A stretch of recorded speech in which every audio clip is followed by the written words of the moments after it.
From vintage tones to the modern day best. From cheap pawn shop finds to dream rigs. This is Guitar Gab, the podcast where everything six-string rules the conversation.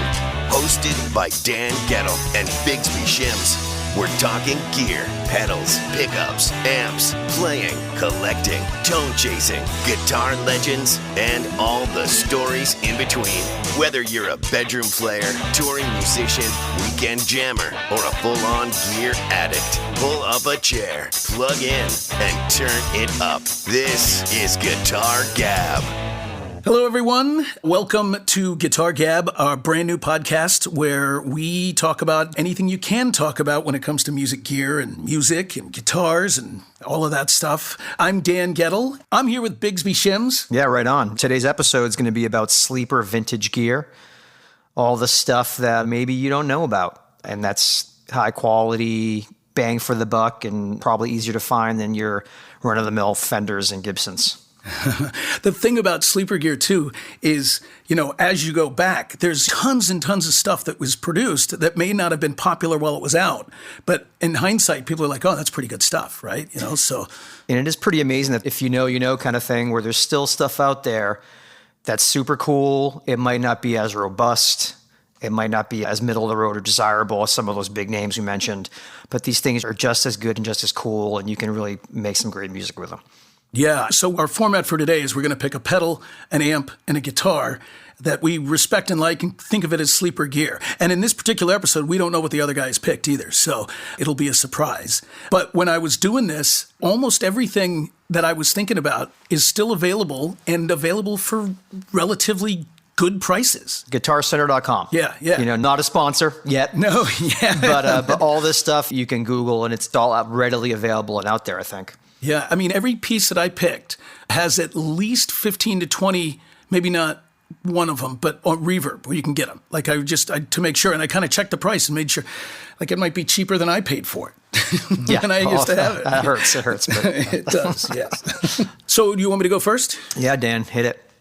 Okay, so I'm going to start with a pedal, and I have a quick little backstory. So when I was first starting to play guitar, the first pedals I got in the early 80s. It was just a guitar and amp and practicing and learning the Mel bass books and all that stuff. And then I finally kind of graduated to the point where I could do some things that weren't just straight ahead guitar and amp. And so I went to this local music store and I got an Ibanez pedal. I guess they were made by Maxon back in the early 80s, but they were Ibanez branded pedals. And I got a chorus, and then the next week I went back and spent the remaining amount of money I had and got a flanger.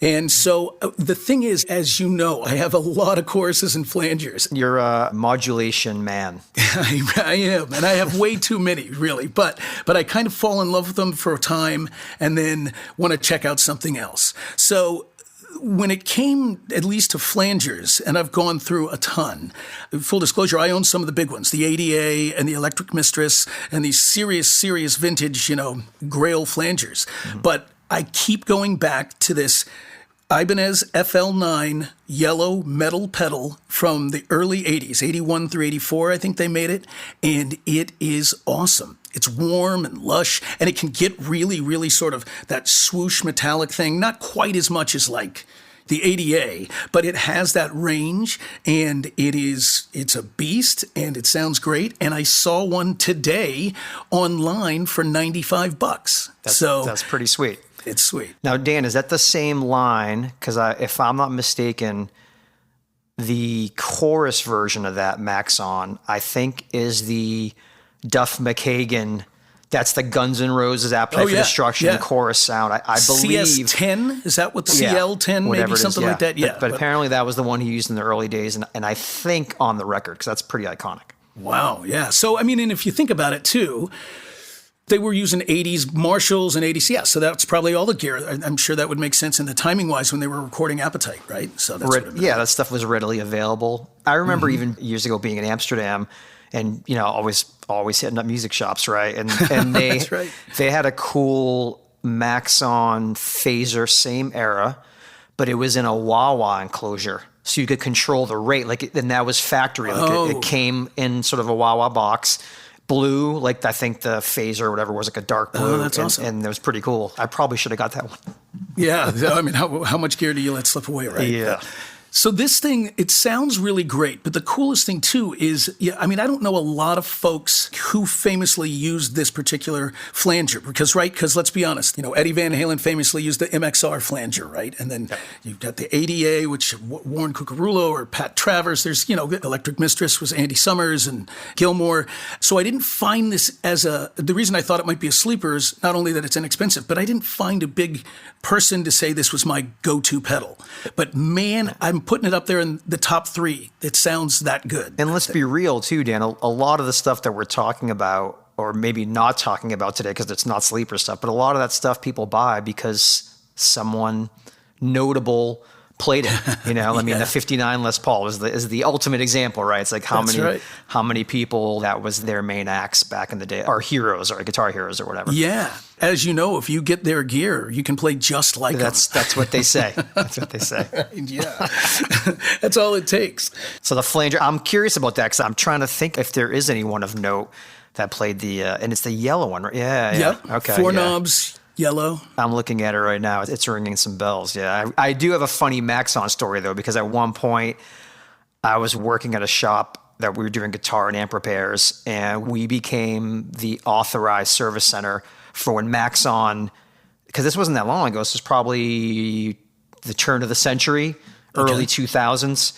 And Maxon, I think the distributor is called Godlike. They started importing the Maxon pedals, which you couldn't really get stateside, I think, before that. And we were the authorized service center. And these things were not, at least the new ones, were not very robust. Because it was like this, I think the switches would just disintegrate. So we just replaced those and sent them back. I mean, just boxes and boxes of broken returns. It's really interesting because the Maxon, these older ones, early 80s, when they were making the Ibanez branded models, if you open like the battery compartment, it says Maxon. It's, it's all, right. You can, they're not hiding anything of what they're doing. Yeah. But they were definitely pretty strong, robust pedals. And you go online and there's a lot of people that are out there going, well, the Maxons are so much better because they're rarer or whatever. But I think it's the exact same thing. So and you has worked on them. Is there really, is a chip difference? I mean, again, now we're talking, I guess, sort of modern day versions. I don't know if they're even called reissues because I don't know if they ever stopped making them. But yeah, I mean, I guess something made in that case where you're saying is probably what, 80s or early 80s maybe, compared to something from the that's a 20-year difference. So yeah, I think parts probably did get a little shittier, You do see it online where people talk about the reissues, because they did reissue the FL9 in recent times, charged a couple $100, and it's, modern parts, they say, but I think they couldn't get the chips that people liked in the old ones, and that kind of makes a difference, right, for these effects. So. I think the chips do have, I mean, sometimes they can sometimes they don't, but even minimally, even if it's just sort of an op amp that's just amplifying the signal, they do have different noise characteristics. There is slightly different EQ curves, even between manufacturers. You have the classic example, the TS9, where the 4558 chip or whatever, where people are like, well, I like the JRC version, I like the RC version. So those are, on spec, they are the same chip, but I've heard a difference there. For people who are that zoomed into it, there is something there. Yeah, if you follow your favorite pedal makers, they'll all say the same thing. They'll get a big bunch of chips for building whatever pedals they're building, and they don't use them all. Some of them they sound shitty in the pedal, right? So yeah, and it's just tolerances at that point. Sure. So what do you got? I think for me, I'm going to go a little bit general, and I might sort of get more specific. But my thing is, everyone's hip to, like you were saying, the old MXR pedals. Everyone's sort of hip to the old Ibanez pedals or, Electro Harmonics. But the one you never hear about is the old DoD pedals. Oh, yeah. In the metal boxes. They were sort of knockoff-ish of the MXR stuff. So, I mean, everyone knows the DoD 250, right? So that's the one, sort of the Yngwie pedal, or the one that's people used, I guess, back in the late 70s, probably to juice up their Marshalls. So everyone knows those. But there's a mini chorus. There's like a preamp one, a bifet preamp one. The one that I had, one of my very first pedals, was their Phasor, like a phaser with an O at the end. And that thing was badass. I mean, it sounded incredible. It was a little bit more, it wasn't that signature Phase 90, but it was in the ballpark. They kind of took those MXR designs, just like people do now, and just tweaked it enough to make it different, but still within that And those ballpark. things were built like tanks. Oh, yeah, too, yeah, right? yeah. And I actually think they got in trouble from MXR at the beginning because they had the original MXR enclosures are the same. And I think MXR was like, it's too close. It looks just like ours. So they ended up doing their own, from what I've researched, it was their own cast enclosures. So they have a little bit of a lip sort of on the top, but it's still in that sort of rectangular, indestructible MXR type enclosure. A billion years ago, I worked in a music store, and they carried the whole DoD line. I didn't have a lot of dough, but I could get 10% above cost on certain things. And I remember one day buying one of those DoD EQs. I forget how many bands it was, maybe 10 band EQs with all the little ones, because it was cheap and I could get it at a decent price. And I brought it home and started playing with it. And man, it was awesome. Was this the FX line? Like Yes. the ones later, like those are the ones that sort of everybody knows. And, Yep. and for some reason, for me, I always thought those were crappy. I think because really? they looked crappy. I definitely judged the book by the cover in that for case. sure. Yeah. And also maybe because people I used to see play them were not the best. So it might just be my personal experience. Not good ambassadors for the DoD line. Exactly, right? exactly. Yeah. So I've had the DoD 250, which, classic, and they reissued all these not that long ago in those old enclosures. Oh, wow. The chorus I've had, which is pretty great. The phasers, highly recommended. But I think maybe if I had to pick one, and if it's in the sleeper category, would be the envelope filter, the 440. Because that one is green, and I think that might be famous Johnny Greenwood. That might be like a Radiohead. Was the DoD 440, and that thing sounds great. It's very different than like the Mutron, which is more quacky. This one's almost more of like a filter that you can control with your pick, and it has more of like a sweeping sort of thing than it is like a quack, quack, quack. Yeah. So what you've just done now is my wife's going to be mad because I'm going to go search for one of those things tonight and see if I can find it because I don't have that. Yeah, and it looks great. cool. And they have a cool sort of, they have that sort of like 70s muscle car aesthetic. Yeah, yeah. Which is pretty cool for a guitar pedal. You don't really see that Sure. anymore. Yeah. And I know I think they had some bigger ones that were analog delays, sort of bigger metal, again, robust enclosures. And those things have lesser, pretty low delay time because I think the chips back then were like 300 and something milliseconds. But those are cool. That's awesome. Yeah. DoD. I only had one in my gigantic amount of pedal buying, but it was the EQ, and I really liked it. And according to you, it wasn't even their best line. So I'm excited. Yeah, you got to go back. No. Spend some more money.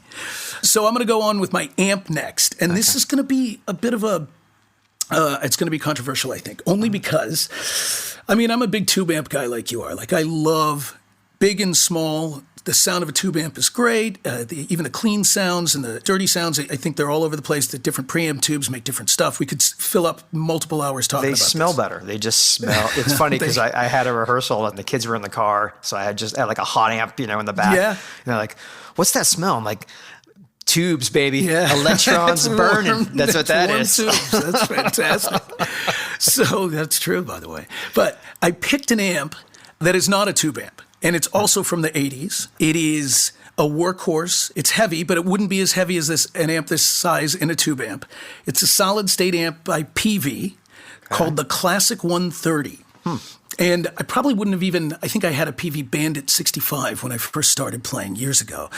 And my very first amp was a PV TKO 80 bass amp that a neighbor had that we bought because I could turn the preamp and the power amp up and get a little dirt in it. Everyone's first band's bass player had the TKO. Had the TKO 80, yeah. So this amp, the Special 130, a music store I worked at had one in the rental department. And a friend of mine that was playing more jazz than straight ahead pop, but definitely had to have an amp that could take a lot of pedals and had a good platform, but had enough power to be with a band, had one of those. And he ended up buying it because he liked it so much. He ended up putting an EV speaker in it, which is, just a badass speaker. To make it heavier? Yeah, that's what I was about to say. Yeah, he was into working out. So, yeah, the PV Scorpion speaker probably saved him 25 pounds compared to the 12-inch EV, right? Oh, yeah. Those things are, the Scorpions. Whew. I know. But the thing was, it even sounded pretty good with the Scorpion in it. And so you can find them still now for like 200 and change for the 130 watts solid state built like a tank. And if you, at that point, you put in an EV in it, and again, you start working out or you get yourself a dolly to carry it with, and it takes pedals great. It's this big. It's got, unlike a lot of the PVs back in the day, the mid was sort of a notched mid, so you had a low mid and a high mid on the same little thing, and it had two channels. It had a sort of a dirty and a clean channel, but really the EQ and clean channel, if you just drove it hard enough where you could break it up with your input or whatever pedal, it was warm. It was great. It was solid state. I mean, you're not going to have to worry about any tubes. And I'm really surprised that I was thinking that first, because I don't even know if I have a solid state amp at this point in all my stuff. This was a monster, and you can find them. It's the Mississippi Marshall. That's exactly right. Yeah. Well, I've heard people say in tube amp techs and guys like that some of that early solid state technology was really leagues above what they've made in the later years. So I think some of those early PV, I mean, think about the Roland Jazz Chorus. Yeah. That's solid state. I mean, that's sort of come back and it's in vogue again. It is. It's a resurgence, right? People are all into it now, but yeah, it was great. And that thing's, I mean, what has better cleans than a jazz chorus, you know? You're nailing it. And I think it's the same thing with maybe the PVs. I think there's that Baldwin amp that's famous. Willie Nelson, I think, still plays. Like the rainbow colored switches. Yamaha made some solid state amps back in the day. I want to say maybe Mike Stern played one. Maybe I'm off. But some of the cleans were just a little too clean, but some of the stuff still sounded really warm, when you go back to there. And then, of course, you can talk about like the Randall solid state amps that Phil Collins from Def Leppard played. And Dimebag Darrell, yeah. And we're also forgetting the Gibson Lab Series. Oh, my God. Yeah, amps. Which I think maybe was made by Moog. Oh, because I think that circuitry in there, because they had a compressor and some other. I think Moog may have designed that amp, and that was, I mean, Ty Tabor from King's X. Yeah. That was his mystery, sort of. How does he get that sound for years? And then I heard B.B. King was Lab Series for a long time. I mean, maybe probably post the early Fender Twin, tube days, But for sure, that's some of that solid stuff, and those sounds are all coming back now. Yeah, and again, I don't want to sound like a snob and say I only like tube amps, because that's not true. But in my experience, if you work with a tube amp, I've always felt like you could get bigger and greater sounds, but that's not always the case. Like this thing, every time you turn it on, it doesn't need to warm up. It doesn't care about the environment. It's a solid state amp, big speaker. I saw one the other day when I was kind of looking through this before we were doing this, and somebody had taken out the 12-inch and put in a 15-inch EV, and what are trying to emulate whatever they're trying to emulate. But you're moving a lot of air with that speaker. Oh, man. Yeah. The hard thing about a 15 is once you play a 15 and then you play right after you plug into an amp with a 12, it sounds like you're playing a transistor radio. Like it's just, it sounds, even if it's not, it just sounds tiny. Yeah. I mean, I would think like a 15, as much air as you can move. I wonder, is it too much? Is it too dark? Is it too big? Can you get definition and bright highs out of that? When you think of 15s, for me anyway, I always think of a bass amp, Sure, and then when you think of a bass amp, you always think of like highs rolled off. But I did have a Trainer for a while, that tube amp that had a 15 in it, that I was trying to sort of make it more guitar friendly. Uh-huh. And I went through a few 15s in there just to kind of, because that's your MO, going through speakers. Yeah. Oh, I love speakers. I really love speakers. I think that's why. And I think also I'm trying to maximize the amp, especially if you have an amp that sort of has a tone hole where it's like, oh, this thing sounds great, except it's just like the mids just seem to be, and that's where the speaker can sort of fix that problem and take something that just sounds pretty good to pretty great. And that's what this thing was. I ended up putting an Eminence Big Ben, which I think is known as sort of a dark speaker. This amp was crazy bright, so it tamed, like it was just this wild EQ on it, and you couldn't tame those high frequencies. So this really kind of took that edge off, was still plenty bright, and then it just punched up the mid. So it sounded great. So I think 15s, it can give you something definitely that a smaller one. And also, I think Stevie Ray, I think there's some... Yeah. The Vibro Verb, is that what it was? The Vibro Verb, 15-inch speaker. I think it's like a rare, like classic Fender, right? Which you don't see them very often. But I think that was a 15. And I think it was a 15 EV in it too. So again, a very heavy, giant, great speaker. I think he used EVs in everything. I think he replaced it all because he was all about maxing out all that loudness and headroom, anyways. Right? Yeah, I don't have any experience with EVs. So when I think of EV, is it supposed to be like a full bandwidth kind of, is that the thing? Yeah, I mean, it is seriously, heavily, powerfully built. It is a full bandwidth. Like Celestians are going to get bright and you're going to have sort of that thing. This is a little, I don't want to say darker, but thicker, if that makes sense. At least my experience with them are. More like a PA, almost like a PA speaker? I think that's probably, I mean, they certainly have guitar models that people are putting in, but I think it's designed more for that. It's got a more full spectrum where it could, your guitar frequency is this, but the speaker itself feels like it could handle a lot more than whatever that frequency is you're playing. Yeah, because I know guys like Zach Wild, he is or was an EV guy, was in EVH too? Was EVH, had some EVs in there at some point? I don't know. I know that when he did the 5150, the PV model, I don't think there was any EVs in that. We sold them the first years that they came out. But I'm talking about early on, like when he had the Marshall cabs. I don't know. I might be confused with someone else, but he loved Frankenstein everything up anyways, right? Yeah. He'd change everything in and out all the time. So I couldn't say. But EVs are pretty badass speakers.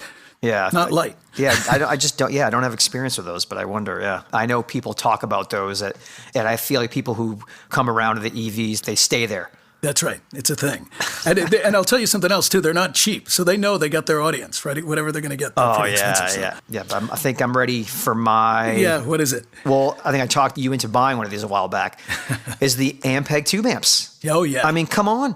Really good stuff. You can buy a point-to-point vintage tube amp from the late 50s, 60s for $500. I mean, all day long. I mean, you're talking Geminis, you're talking reverber rockets, you're talking jets, like all the different sizes. You're talking, you can have reverb, you can have tremolo. The jet that you kind of pointed out for me that I grabbed, I still go to that amp more than, it's sitting right next to this great orange amp and a couple of other amps that it's always the first plug in. It just sounds fantastic. There's something about the mid-range in those circuits that's just there's a lot of detail in the mid-range, and I'm a mid-range person, so it almost sounds like it's going through like a Neve preamp. Like it sounds like a recorded guitar sound coming out of the speaker. Like it's. I'll tell you what, the cleans are nice and bright in it too. It's not like the mid-range honk. It's not. It's a full sound. Yes. But it is very warm in the mids. It is really good. And it's funny to me too, because if we're talking specifically about the Jet, if you compare something like a silver panel or a black panel Champ, right, where that's sort of like the standard sort of home practice amp, 8-inch speaker, 5 watts. I guess Champ would be nothing, or the Vibro Champ would have the tremolo. And those amps go for what now? So a silver panel is probably $700-ish, right? But around that, But Jets, that thing has a 12-inch speaker in it. Yep. Tremolo. Yep. And I think the cool thing about the Ampegs, the one thing that people don't realize is that Ampegs design speaker cabinets. Like part of their amp design was, hey, we're going to design a cabinet that will project the sound, make it full. Where I'm pretty sure Fender was just like, how small of a box can we fit this speaker in, and that you can put your drink on? It was really all about sort of portability and being compact. And you're not getting the baffle for the sound. You're not getting it. You're not getting the housing right where it maximizes the speaker's ability, right? Yeah, because I recently got an Ampeg bass amp, not a B15, which is, again, that's Ampeg's known for the bass amps, but I think also that speaks to their design of the enclosure, because that little B15, like a 15-watt bass amp, that's the studio classic sound that everyone's going for, from R&B to, funk, rock, all that kind of stuff is get a little drive in there. And so I think Ampeg was ahead as far as a speaker design. I don't know if it's an East Coast thing. I'm an East Coast guy. I know Ampeg was out of New Jersey. So I know that when I moved to New York, every recording studio at that time, they were outfitted with Ampeg. So I don't know if Ampegs were... I mean, Fenders, I guess you see a deluxe reverb or something, but at least all the places I was in, there was always an Ampeg in the house. People didn't use them, but they were in there. The late Dennis Kager, right? Was he one of the big designers at Ampeg? I think right? Sun Amps too. I think he worked there. Okay. I feel like the reason that maybe first of all, Fender, they look cool, the marketing, the consistency, the repairability, all these things. That's really part of Leo Fender's genius. It's like you can service these things easily, take them on the road. You could drop them off the back of a truck and plug it in and it'd still be fine. Yeah. And I think Ampeg, Jess Oliver, he was a jazz bass player. So probably the reason why they made such great bass amps. Okay. But he hated rock and roll. He thought it was a fad. I think anything that distorted, he's like, we're going to make these things cleaner. And they even all the way up, they're clean. Yeah, and they didn't have the cool black Tolex like the Fenders, it just looked kind of more rock and roll. They look like jazzer amps. They kind of do, actually. They so if you can get past that sort of visual cosmetic thing, you can't beat the sound. You can't beat the quality of the materials. Jensen's just like the old Fenders, for the most part, like really nice, robust capacitors in there. And here's the thing, for a guy that, wasn't a rocker, didn't like rock, his amps, Rolling Stones used them famously for like 5-10 years in the 70s, right? Yeah. They were sponsored by Ampeg, and they would go out on their, the 74 tour where they called it the Breakfast Club because they get out so late. And it was all Ampegs on the stage. Yeah. So. And I think recently Mike Campbell even came out with a video of his home studio, and he had just sort of brushed off an Ampeg Rocket that he had, and he was like, I use this like throughout the Heartbreakers catalog. Isn't he specifically, he plays 12-string, his Rickenbacker he likes to play through the Ampeg, right? You might be right. You might be right. I think so. Yeah, and that's his go-to amp for the Rickenbacker, and that's a pretty iconic sound that they have. Yeah. Yeah, I think I became hip to him, definitely seeing him around and stuff. I was on the road, and there was a band called Robert Bradley's Blackwater Surprise. So some Detroit guys. They had a blind soul singer was essentially their front man, and an older cat. And these were like, rocker guys from Detroit. And that guy had a Gretsch Duo Jet, an old one, plugged into an Ampeg Jet. And I think cable straight in. What a great combo! Though. It was rock and roll, man. Yeah, it had that percussive thing, and it had a really nice smooth, natural overdrive that those amps do. So I think if you're out there looking for an amp, go on Craigslist, type in Ampeg, and you'll see Reverber Rockets, you'll see Geminis. They might be $350. It's crazy. I can tell you this too, that any pedal I put in front of it, even I have a Fender tube reverb that sometimes I'll run into it, it handles it all. It sounds great. They love pedals. There's only one Ampeg caveat, is you have to really look and see which kind of tubes they use. A lot of stuff nowadays, they're reproducing some of those, the more rare tubes, but there are a few that have some defunct ones in there that they haven't produced in many, many years. So preamp tubes, right? So and the thing is, those will last a very, very long time, but just being a person that kind of likes to sort of keep things going, and be able to repair them and stuff, I probably would maybe shy away from some of those. And there's only a few of those. But I think generally you're pretty safe. Yeah, they sound great. And what a great call. So let's move on to the next thing. Yeah. And I'm going to say this, and I'm going to put a caveat here in that this has been around for a while, this line of guitars. It's a general line of guitars. It's maybe not a sleeper because everybody knows, I'll say it's Fender. Okay. But starting in 87, they built a factory 150 miles south in Mexico. Starting in the early 90s, they started producing full guitars out of this factory. And the made in Mexico Fender guitars, I think, especially early on, especially in the 90s, but even, all the way till now, being half price of any USA model. And they get up there now. I think they're now between 700 and 1,100 new, whatever. But still, the quality is... I saw somebody online once say, what is the difference between a made USA Fender guitar and a made in Mexico? 150 miles and a fret. And because the neck has one less.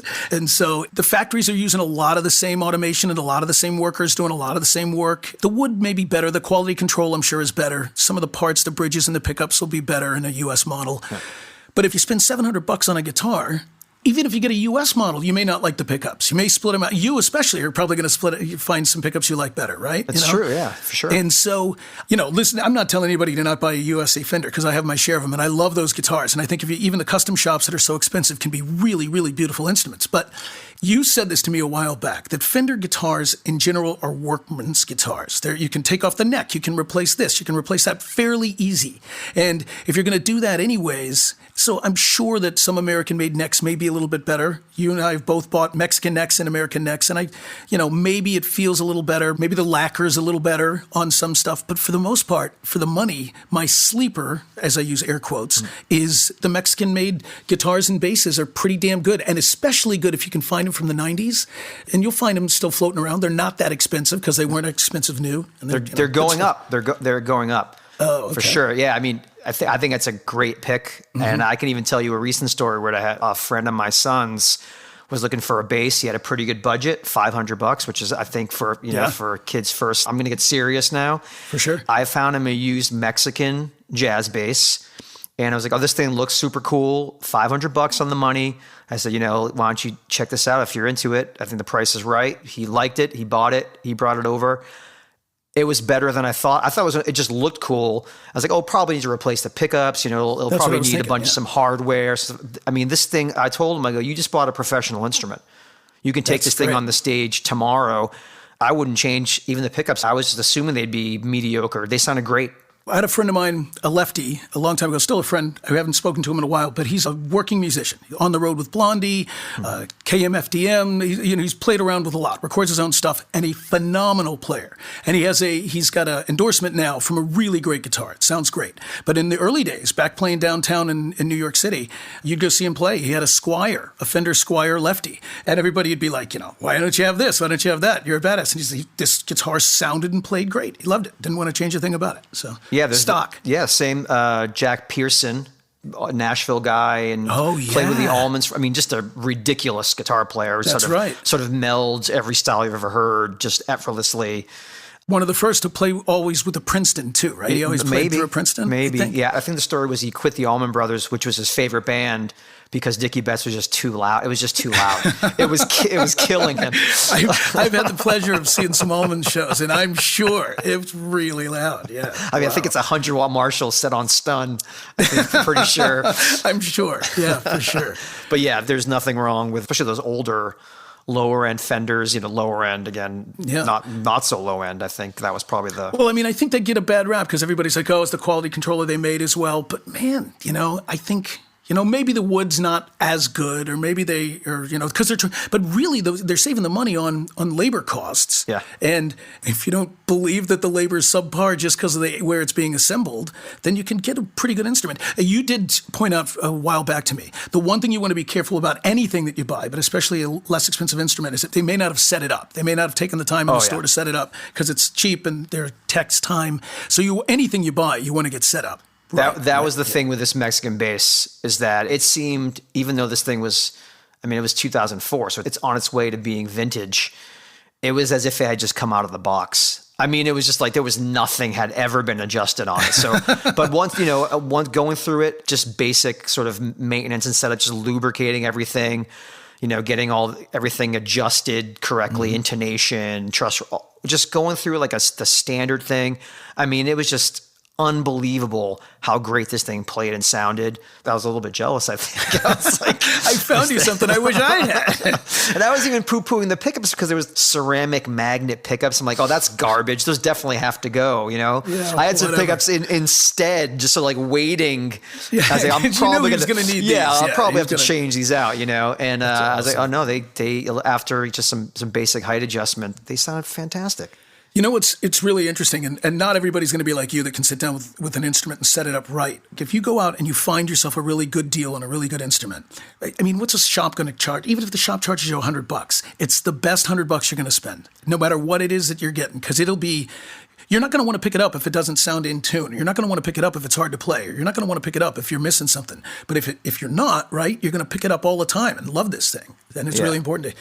You hit the nail on the head there, Dan, because I think definitely setup, and I was there too, as a beginning guitar player, the setup is so overlooked because you already shelled out all this money for an instrument, and you got to buy strings and whatever, a strap and all the extended amp. So now all the money's adding up. But I think you're right. It's like if you work in that $100 into your budget in the beginning, even if you have to maybe shave it off of some of the other gear, sure, I think you're going to really maximize your experience. Like you said, you're going to play it more because it's going to be easier to play.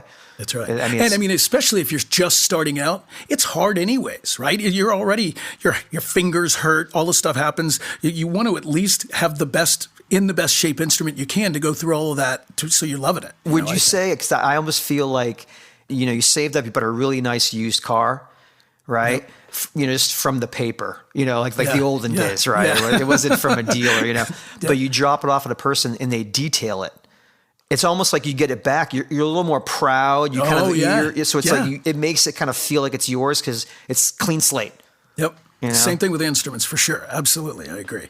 Definitely an overlooked one. Mine's also a Fender. Okay. And this one, maybe you could explain this to me because I have a hard time understanding why this, out of all the vintage Fenders, it seems like this is the most overlooked, and it's the Telecaster Deluxe. I mean, they're unbelievable. I mean, they are, and they sound great live. Oh. If you've ever seen bands that play with them, they sound so good live. I think maybe they were misunderstood. Like the pickups are because they're not supposed to be PAFs. No. Although he did design PAFs too. He was the guy, right? Seth Lover did design, and yeah. I think Fender got him. But I think, and I'm not even sure if this was the idea, but to me, design-wise, they really are like a single coil turned into a humbucker. So he really kind of married those two designs and made something new. I wonder if one of the problems with those guitars, and again, I don't feel like enough people know that they are not a copy of a Gibson, because they're not. They're not a two-humbucker Fender. But they're heavy. They're thick, big, heavy bodies, and people that get Fenders are kind of, I mean, I hear it all the time. I'm not going to put a Les Paul over my shoulder all night. I'm not going to put the heavy guitars, you know.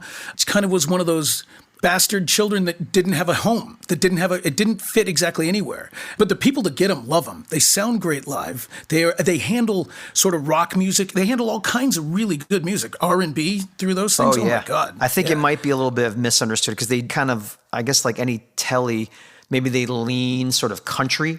Well, that's just by the nature of sort of what they're associated with, you know, nowadays. But I mean, that guitar is a rocker. Yeah. I think maybe you're also right with the weight, but really more so the quality control. But I think that just speaks to sort of all the guitar manufacturers in that era, you know, that sort of mid 70s. That wasn't Gibson's best era either, you know. No. But I do know that, you know, they get the fret nibs and the thick, you know, the thick ass polyester on the neck. It's just like, it's just all friction, you know. And the weird thing about those two is they have that sort of Strat. It's sort of a Strat neck on a Tele. That's right. But the other weird thing is that they're still Fender scale, but they're Gibson radius. And so it's a 12-inch radius. So it's a flatter neck than pretty much every other Fender that they ever made, I want to say. It is sort of a really unique Fender. What a cool choice, really, with what you're saying, because you can still get them reasonably priced, right? From this. Well, it's funny because the first time I saw one in New York, so that's kind of cool at Sam Ash, you know, back in the day on like Music Row, New York. 48th Street, when there was a store, music store on 48th Street, exactly. Or a bunch. When it wasn't, and I saw, like, that's kind of cool, and I plugged it in, and I immediately fell in love with the way there's all this sort of detail, and it doesn't have that woofy neck pickup thing. It's like all clarity. Play a distorted chord, and you can hear every single note in there. That's awesome. So I remember kind of falling in love with that, and back then, you know, it was pricey-ish, but fast forward maybe almost 30 years later, and that guitar is maybe double what it was back then. So only double in 30 years. Only double in 30 years. Yeah, think of that. But think about even like if you compare it to same era Strat. Oh my God.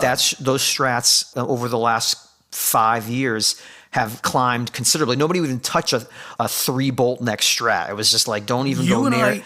You and I were looking right before COVID at these guitars, and they were already creeping $8,000 for a Strat. For the 70s, the ones that weighs 10 pounds. That's right. I had one of those. I walked to a music store because I didn't even have a bike, I don't think. I didn't have a case, so I just put it over my shoulder and walked back. And I had a black 70s 3-bolt neck Strat. It was basically a David Gilmour knockoff, white pickups and the black pickguard. It was a monster. It never went out of tune, even with the 3-bolt neck. It was great. It was solid. And I would drop it quite a bit because I was a kid. You know, I was an idiot. But it was a great guitar. And I probably traded it in, probably got $300 off another guitar with that thing, and now it's probably $10,000. I think it's funny because I had a friend who, again, when the height of when nobody wanted these things, and I had a friend who had the 25th anniversary one. Okay. I guess Fender's 25th anniversary Strat. So it must have been 54 plus 25. Yeah, 79. Yeah, right? And they were silver, like silver anniversary, and they said 25th anniversary, like on the body, like above the pickguard, like there's a little text there. Yeah. But over the years, these things all mutated in color. So some people's were like a puke green. They just all sort of changed.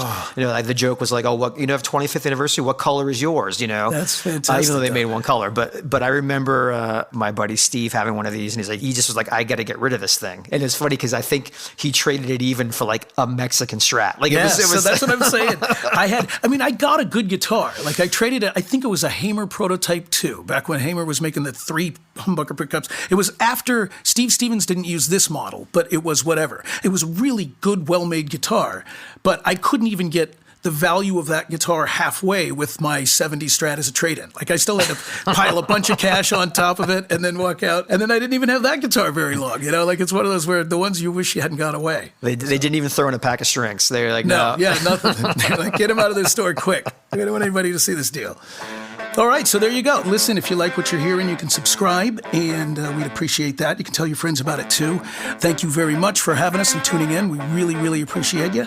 And if you want to tune in next time, we have given each other another challenge that has to do with 3. So you're going away on a gig, and you've got a gig bag, and you got to put a pedal board in there. You got 3 pedals to put on this pedal board. And we're going to talk about what we choose and how we make this pedal board up, right? Does that sound good? Fantastic. All right. So thanks again for stopping by, and we'll see you soon. Thanks, everybody. Thanks for listening to Guitar Gab, the podcast where we talk about anything and everything guitar. If you enjoyed the show, subscribe wherever you get your podcasts. Watching on YouTube, hit like and subscribe so you never miss an episode. Be sure to visit Guitargabpodcast.com for all our episodes and exclusive extras. And if you have feedback, topic ideas, questions, or even corrections, drop us a line at feedback@Guitargabpodcast.com. Thanks for hanging out with us, and until next time, keep playing.